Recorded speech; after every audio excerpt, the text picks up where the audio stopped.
হরে কৃষ্ণ। আপনাদের মায়াপুর মধুসূদা চ্যানেলে স্বাগতম। গুরু পূর্ণিমা 2025 সাল কোন দিন আপনারা করবেন, গুরু পূর্ণিমা কি, এর ব্রত কথা কীভাবে বা আপনারা করবেন, ব্যাসদেবের জন্মবৃত্তান্ত সমস্ত কিছু আমরা শ্রবণ করব। তার সঙ্গে যে ব্যাসদেবের যে জন্মস্থান সেটি আমরা দর্শন করব। তা আপনারা সম্পূর্ণ ব্যাসদেবের যে জন্মস্থান সেটা আপনারা দর্শন করেন। ব্যাসদেবের জন্মস্থান সাধারণত আমরা নেপালে দেখতে পাই, উড়িষ্যায় দেখতে পাই, কানপুরে রয়েছে, কানপুর থেকে পাশে কালপি। তো ব্যাসদেবের জন্মস্থান আপনারা দর্শন করুন এবং তার সঙ্গে এই গুরু পূর্ণিমা ব্যাস পূজার যে সমস্ত মাহাত্ম্য কথা আপনারা শ্রবণ করুন। তো 2025 সালে এই ব্যাস পূর্ণিমা অর্থাৎ গুরু পূর্ণিমা, যেহেতু গুরু পূর্ণিমা থেকে চাতুর্মাস্য ব্রত শুরু হয়ে যায়, রাস পূর্ণিমা গিয়ে শেষ হবে। তো অত্যন্ত গুরুত্বপূর্ণ দিন এই গুরু পূর্ণিমা। এবার শুরু হচ্ছে 2025 সালে 10 জুলাই, 25শে আষাঢ়। আপনি এই দিনটা, এই বিশেষ দিন আপনারা পালন করবেন এবং এর সম্পূর্ণ মাহাত্ম্য কথা আমরা এখন শ্রবণ করি। ব্যাসদেবী হচ্ছেন আমাদের সমস্ত বৈদিক শাস্ত্র যে রয়েছে প্রণেতা। তিনি, তার মাধ্যমে আমরা বৈদিক শাস্ত্র গ্রন্থ আজকে আমরা অধ্যয়ন করতে পারি, তার মাধ্যমে আমরা এগুলো শিক্ষা অর্জন করতে পারি, যদি আমাদের আপন আপন গুরুদেব আমরা জানি। তো তিনি কে আমরা জানি, তিনি হচ্ছেন বশিষ্ঠের পুরপুত্র এবং শক্তির পুত্র এবং পরাশর মুনির তিনি হচ্ছেন পুত্র। পরাশর এবং সত্যবতীর মাধ্যমে তিনি আসেন এবং সুখদেব গোস্বামীর তিনি হচ্ছেন পিতা। এই ব্যাসদেবের অনেক নাম রয়েছে। দুই নদীর সমন্বয়ে যেহেতু তার আবির্ভাব হয়েছিল, এই জন্য তার নাম হচ্ছে দ্বৈপায়ন বলা হচ্ছে। শাস্ত্রে সাধারণত 28 জন ব্যাসদেবের কথা বর্ণনা রয়েছে। তার মধ্যে অন্তিম অর্থাৎ 28তম হচ্ছেন বর্তমান যে ব্যাসদেব, অর্থাৎ ভাগবত বেদ যে মহাভারত আদি রচনা করেন, এই ব্যাসদেবের কথা এখানে বলা হচ্ছে। আমরা ভারতের বিভিন্ন জায়গায় আমরা ব্যাসদেবের জন্মস্থান দেখতে পাই। যেমন আপনারা যদি কখনো ইউপিতে যান সেখানে ব্যাসদেবের জন্মস্থান রয়েছে, যদি কখনো আপনারা উড়িষ্যায় যান সেখানে ব্যাসদেবের জন্মস্থান রয়েছে, কখনো আপনারা যদি নেপালে যান সেখানে ব্যাসদেবের জন্মস্থান রয়েছে। নেপালে পোখরা নামের জায়গা, সেখানে গণ্ডকী নদীর দুটা ধারা আছে, সেখানেই জন্মস্থান রয়েছে।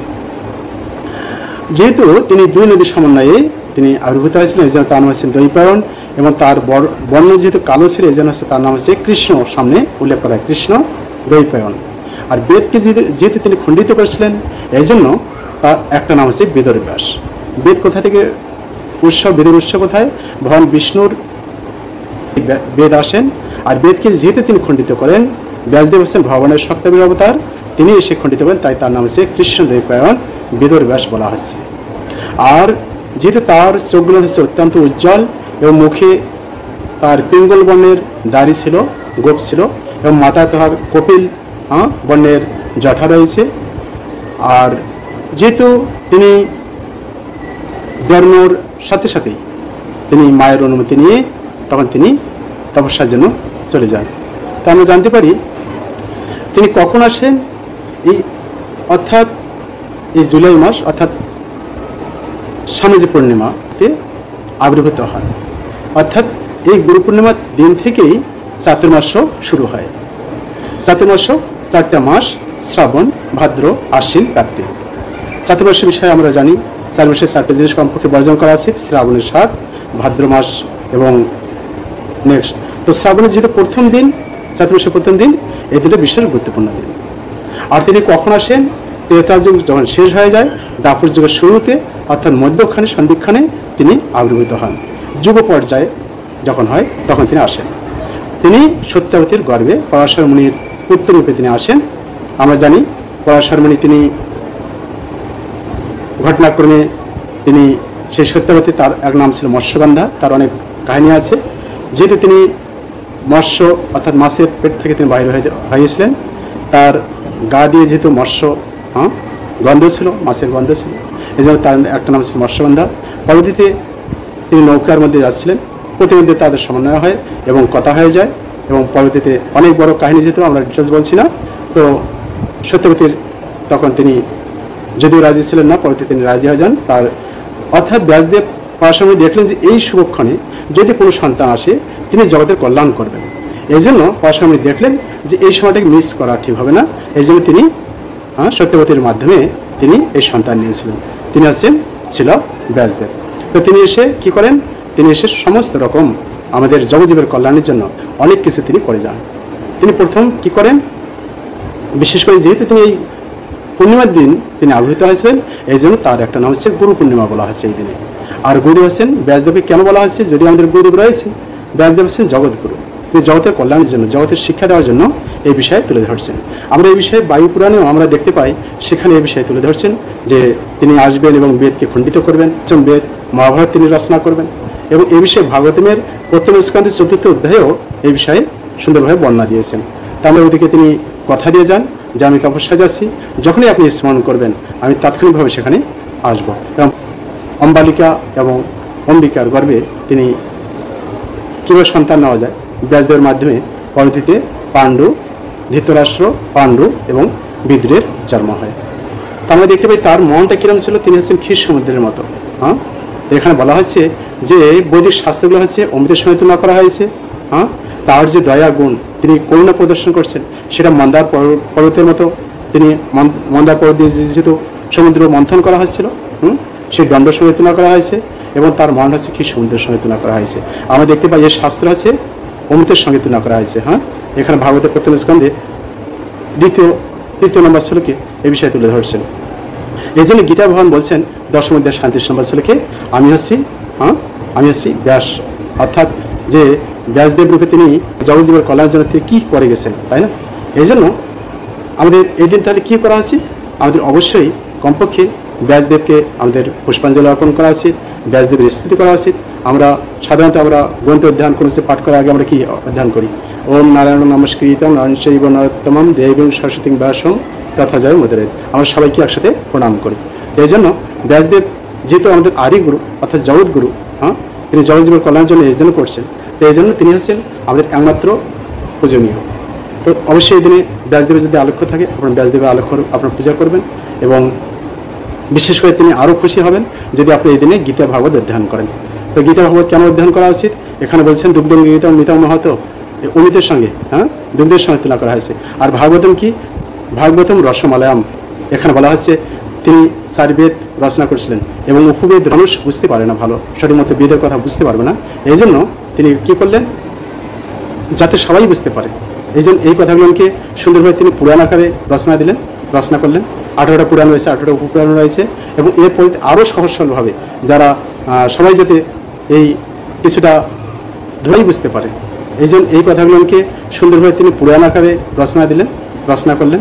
18টা পুরাণ রয়েছে, 18টা উপপুরাণ রয়েছে, এবং এরপর আরও সহজ সরলভাবে যারা সবাই যাতে এই কিছুটা ধর্মীয়ভাবে আসতে পারে, এই জন্য তিনি কী করলেন, মহাভারত রচনা করলেন। অর্থাৎ গল্প শুনে মানুষ কিছুটা যদি উপকৃত হয়, এই জন্য গল্প রচনা অর্থাৎ মহাভারত রচনা করেন, এবং পরবর্তীতে তিনি নারায়ণের নির্দেশে তিনি শ্রীমদ্ ভাগবত রচনা করেন। ভাগবত হচ্ছে সাক্ষাৎ বাগ্ময় ভগবানের বিগ তমাদি দেবম করুণ নিধানম তমালো বর্ণ শহীদ অবতারম, তিনি হচ্ছে শহীদ অপার সংসার সমুদ্র সেতুম ভজাময়ে ভাগবত স্বরূপম। এই ভাগবতমকে একমাত্র আমাদের আরাধনা করা উচিত। তাই আপনারা আপনাদের বাড়িতে অবশ্যই গীতা ভাগবত রাখবেন, থাকলে অবশ্যই এই দিন পাঠ করবেন। কমপক্ষে ভাগবতের প্রথম স্কন্ধে আমরা এই ব্যাসদেব বিষয়ে অনেক বিষয় আমরা পেয়ে থাকি, এবং মহাভারতের কাহিনীতে আমরা দেখতে পাই অনেক জায়গায় এই ব্যাসদেব রয়েছেন। তো ব্যাসদেবের সাধারণত আমরা দেখতে পাই যে এই দিনে আমাদের অবশ্যই তার যে সমস্ত শাস্ত্র যা বর্ণনা করেন, আমরা দেখতে পাই তিনি জগৎজীবের কল্যাণের জন্য তিনি বৈদিক জ্ঞান, অর্থাৎ যেমন সমুদ্রের জল লবণাক্ত খেতে সহজে কেউ খেতে পারে না, কিন্তু সেটা যখন বাষ্পীভূত হয়ে মেঘ হয়ে পুনরায় সেটা বৃষ্টির আকারে আসে, সেই জল যদি আমরা পাই, সেটা অত্যন্ত সুমিষ্ট আমরা ফল পেয়ে থাকি, তাই না? অত্যন্ত সুন্দর। এই জন্য ঠিক অনুভাবে তিনি কী করলেন, সমস্ত শাস্ত্রকে তিনি বিভিন্নভাবে রচিত করে আমাদের অত্যন্ত উপাদেয় সেই শ্রীমদ্ ভাগবতম তিনি আমাদেরকে প্রদান করছেন। আমরা সাধারণত শাস্ত্রে আমরা বিভিন্ন বিভেদ পেয়ে থাকি, বিভিন্ন ভাগ। আমাদের যে বৈদিক জ্ঞান রয়েছে তিনি দুভাবে ভাগ করে দেন, একটা শ্রুতিশাস্ত্র, একটা হচ্ছে স্মৃতিশাস্ত্র। শ্রুতিশাস্ত্র থেকে তিনি বেদ, উপবেদ, বেদাঙ্গ এগুলো তিনি ভাগ করেন, খণ্ডিত করেন। আর এই বেদ হচ্ছে 4টি, ঋগ, সাম, যজুর, অথর্ব। তো এইভাবে স্মৃতিশাস্ত্রে এরকম অনেক ভাগ রয়েছে। তাই আসুন আমরা এই দিনে অবশ্যই গীতা ভাগবত সদ্গ্রন্থ আদি অবশ্যই অধ্যয়ন করব। সকালে উঠে প্রাতঃ স্নান, জপ, ভগবত অর্চন, বেশি করে হরিনাম জপ এবং ব্যাসদেবের উদ্দেশ্যে পুষ্প অর্পণ, পারতপক্ষে আরতি। এবং যেহেতু তিনি ভাগবতকে প্রাধান্য দিয়েছেন, ভাগবত আমাদের অধ্যয়ন করা হচ্ছে নারায়ণের নির্দেশে, তিনি এই ভাগবত পুরাণ রচনা করেন। এটা হচ্ছে অমল পুরাণ বলা হচ্ছে। ভাগবতেরও পারলে আপনারা আরতি করবেন এবং ভাগবত অধ্যয়ন করবেন। আপনার যদি থাকে অবশ্যই আপনারা অধ্যয়ন করবেন, না থাকলে যে কোনোভাবে ম্যানেজ করে আপনারা কিংবা যোগাযোগ করে আপনারা অবশ্যই এগুলো অধ্যয়ন করবেন। ব্যাসদেব অত্যন্ত প্রসন্ন হবেন এবং ব্যাসদেবের গদিতে কেউ যদি বসতে চায় অবশ্যই ব্যাসদেবের তার যে অর্থাৎ শক্তি প্রাপ্ত হতে গেলে ব্যাসদেবের অবশ্যই আমাদের শরণাগত হওয়া উচিত।